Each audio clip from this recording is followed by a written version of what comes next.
Doreen Granpeesheh is the Dr. Doreen is an expert in autism. Doreen Granpeesheh. Dr. Granpeesheh. Dr. Doreen Granpeesheh. Dr. Doreen Granpeesheh is a visionary in the field of autism. Now you can ask her questions on Ask Dr. Doreen.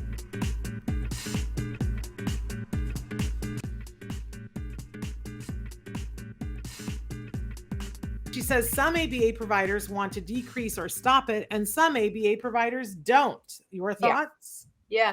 So Michelle, thanks for asking about that, because I have a lot of thoughts about stimming, and it's important. It's an important subject. And I think you're absolutely right. Like, what is the story with that? Why are people have two different views on stimming?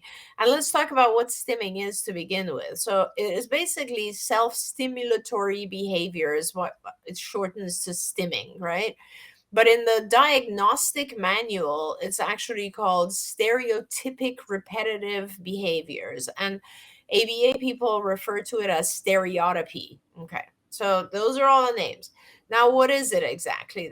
What it is anything that is stereotypic, repetitive, and does not necessarily have a function. That's kind of how it's defined, which basically means repetitive behaviors that the child does. And from an ABA perspective, no, people can't figure out if, the child is not necessarily doing it for the typical functions. The typical functions in ABA, as you know, are to get attention, to gain access to a tangible, or to avoid a situation or escape a situation or escape a consequence. And those are not, when we see a child doing stimming in ABA, a lot of people will say, oh, it has an internal function, intrinsic function. That means that there's some form of satisfaction that the child is getting from doing it, and the satisfaction is something internal. Okay, so we can't really change the consequences in order to control it. But what we can do is try to give the child something to replace it, which is a little bit more adaptive to society. That's the kind of thinking. Now, let's put that aside for a minute. From my perspective, there's a function to everything we do. And because we can't necessarily see the function or the reason, doesn't mean it doesn't have a function. Internally, I think sometimes, and I think self-stimulatory behaviors are a huge range. And I think they have different functions. So, and I'll give you some examples. And this is just my opinion. It is not written anywhere. It is my opinion only from observing my kids over the years. I think some of the self-stimulatory behaviors that our kids do have the function of calming them. That's just one. And I think that, for example, things like body rocking, which is not that common anymore these days, but it is still there with individuals who are a little bit more severe, individuals who have a little bit more sensitivity to the environment. They do rocking. And rocking is a known calming behavior. In fact, when you rock, you're activating the parasympathetic nervous system in your brain, which makes you calm, which is why we have rocking chairs. We do rocking because it will help the baby and you calm down. So that is one aspect of self-stimulatory behavior. Another one, for instance, might be, this finger flicking or whatever it is that our children do with near their visual screen, right? And I think that might, for some children, allow them to actually see the object better. Dr. Temple Grandin talks about how vision, she was one of the first people to talk about how the sensory input from visual field is quite different, and that you see things in pictures or in what she called boxes. And for a lot of our kids, I know that the fact of the matter is that you see not color, but definition or outline of objects better, because on the side of your eye, the back of your retina, the side, you are going to have more of rods, which are, these are things that are in your eye, rods and cones. Cones can help you with color, and rods can help you with perception. And the rods are on the sides of the retina. So when you hold an object on the side, you're definitely helping yourself see the outline of the object better. There are certain things like that that I think we consider to be self-stimulatory because we haven't quite connected what it does for the individual from a sensory input perspective yet. So we just talk about it that way. Like I think there are also other sensory self-stimulatory behaviors that have to do with pain reduction.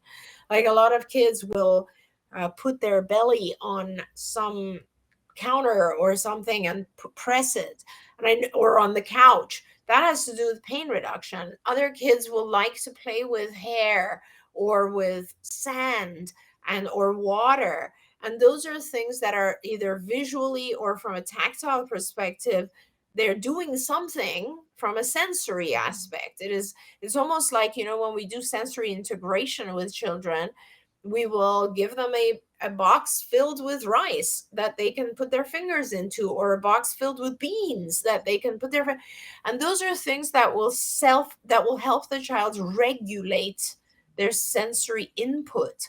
And I think when our children do self-stimulatory behaviors, sometimes they're trying to do that. So, regulate themselves. So the question becomes, do we replace those things or do we ignore those things? And I think my feeling about it is, you try to, if they become so obsessive in nature that they're preventing the child from paying attention and learning, then you try to eliminate them and replace them. Because anything that increases the child's isolation or lack of interaction with society should be replaced or reduced, unless it's in short spurts. So for instance, if I have a child who is constantly doing this and I cannot engage, I can't engage with them, I can't communicate, I can't teach them, I can't learn what they want, I can't draw them into the world, then I would want to try to stop that behavior for a period of time so that I can engage, interact, teach, learn, all of that, because that's very important to the child's survival. But I might also decide, hey, I'm going to allow them to do self-stimulatory behavior as a relaxation for a period of time, as a reward for a period of time. That's actually called Premack principle, where you allow a very high level occurring behavior only if a lower frequency behavior is engaged in. So if I can get the child to give me eye contact and tell me what they want, I'm going to definitely allow them to body rock when they're in order to reward them, if that's the only way I can reward them. So so I guess the long answer is, I wouldn't necessarily want to take away those things from the child, because to some extent they're providing a function to the child, but I would want to reduce them to the point where I can teach, engage, and interact with the child as well.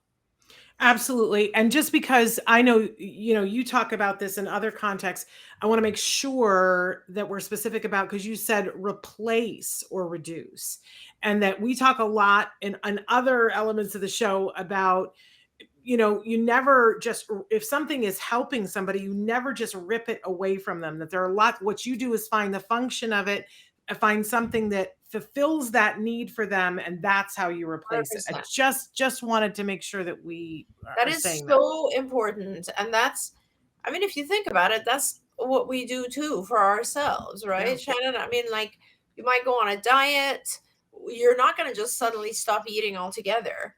You're going to replace it, cookies with celery. You know what I mean? You have to. Hopefully something better than celery. Hey, the celery is not that bad. So that's what I mean, though. There's got to be some form of replacement that allows you to remain functional. There we go.